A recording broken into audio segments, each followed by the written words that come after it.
తిరుమలలో తీసుకోవాల్సిన చర్యలపై సీఎం సమీక్ష. తిరుమల తిరుపతి దేవస్థానం టీటీడీలో చెప్పాలంటే కొంతమంది బిజినెస్లు చేస్తుంటారు. టికెట్లు అమ్ముకోవడం కానివ్వండి, బోర్డు మెంబర్లు మనం చూస్తూనే ఉన్నాం. వాటిపైన కూడా చర్యలు తీసుకోవాలి. ఇంకోటి ఏంటంటే తిరుమలలో కొంతమంది క్యాబ్ డ్రైవర్స్, మరి తిరుమల అంటేనే ఒక ఆధ్యాత్మికమైన చోటు. ఆడ పోయిన ప్రతి ఒక్కరు కూడా మంచిగా వెంకటేశ్వర స్వామిని తలుచుకుంటూ పోవాలని చెప్పి అనుకుంటారు.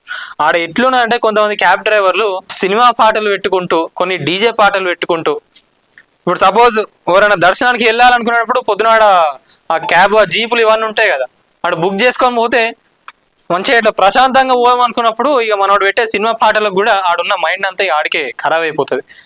వీటిపైన కూడా కొంచెం చర్యలు తీసుకోవాలి. ఇంకోటి టికెట్లో ఒకటి ఈ కాలినడకన వచ్చే వాళ్ళకు కూడా, సపోజ్ మార్నింగ్ టు ఈవినింగ్ చాలామంది అందరూ ఈ మన శ్రీవారి మెట్టు నుంచి వెళ్ళి కూడా కాలినడకన వస్తూ ఉంటారు. మార్నింగ్ ఎవరైతే వెళ్తారో వాళ్ళకే దర్శనం టికెట్లు ఇవ్వడం జరుగుతుంది. మళ్ళీ మధ్యాహ్నం తర్వాత మనం చూసుకున్నట్లయితే ఎవరికి కూడా కాలినడకన వచ్చే వాళ్ళకి ఎవరికి కూడా టికెట్లు ఇవ్వట్లేదు, టికెట్లు అయిపోయినాయని చెప్తుండ్రు. అసలు ఒకటి చాలా మంది ఏంటంటే ఆడ 10,000 పెట్టి డొనేషన్లు పెట్టి టికెట్లు తీసుకోవడం జరుగుతుంది. వాళ్ళకు మంచిగా విఐపి ప్రోటోకాల్లో దర్శనాలు ఇస్తారు. మరి కాలినడకన వచ్చే వాళ్ళకు మరి అంత కష్టపడి వాళ్ళు ఎక్కుతున్నందుకు వాళ్ళకి అట్లీస్ట్ దర్శనం అన్న ప్రొవైడ్ చేయాలి కదా. దానిపైన కూడా ఒకసారి చంద్రబాబు నాయుడు గారు ఆలోచించండి. టీటీడీలో ఎవరైనా టికెట్లు అమ్ముకుంటున్నట్టు అట్లా ఏమన్నా వచ్చినా కూడా వాటిపైన కూడా జర యాక్షన్ తీసుకోండి. ఆల్రెడీ బోర్డు మెంబర్లు అందరూ వాడు ఏం బిజినెస్లు చేస్తుండ్రో ఏందో అనేది అందరికీ తెలుసు. దానిపైన కూడా యాక్షన్ తీసుకోండి. దేవుడు ప్రతి ఒక్కరు కూడా ఎంతో ఆశలతో తిరుమలకి వస్తూ ఉంటారు. కానీ చాలా మందికి కూడా ఇంకోటి, చాలా మంది వచ్చిన వాళ్ళు కూడా ఏంటంటే ఈ రూముల దగ్గర చాలా ఇబ్బంది పడుతున్నారు. ఈడ ఏదో సిస్టమ్ పెట్టిండ్రు వీళ్ళు, ఓన్లీ ఆన్లైన్ త్రూవే ఉండాలని చెప్పి. సరే, అది మంచిదే. ఎందుకంటే ఇప్పుడు క్యాష్ ఇస్తే ఎక్కడ దాన్ని ప్రాపర్గా యూజ్ చేయరో, మిస్యూజ్ అవుతుందని చెప్పి ఆన్లైన్ పెట్టడం మంచిగానే ఉన్నది.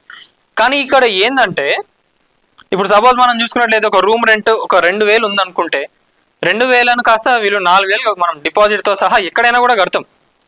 డిపాజిట్ 2,000 కట్టి మళ్ళీ 2,000 రూమ్ రెంట్ ఇస్తాం. మళ్ళీ చెక్అవుట్ అయ్యే టైంకి ఆ డిపాజిట్ యాక్చువల్ మనకు రిటర్న్ రావాలి. అక్కడ కొంతమందికి టెక్నికల్ ప్రాబ్లం వల్ల ఆ అమౌంట్ అనేది రీఫండ్ అవ్వడం జరుగుతలేదు. అది మళ్ళీ ఎప్పుడు 2-3 రోజుల తర్వాత రీఫండ్ వస్తుందని చెప్పి అంటారు వీళ్ళు. ఒక వారం రోజులు పడుతుందని చెప్పి రీఫండ్ రావడం అని జరుగుతుంది. కొంతమంది ఏమో వెంటనే వస్తుందని చెప్తారు. కొంతమందికి అయితే మరి టెక్నికల్ ప్రాబ్లమ్స్ వల్ల ఆ రీఫండ్ అనేది రావడం జరగదు.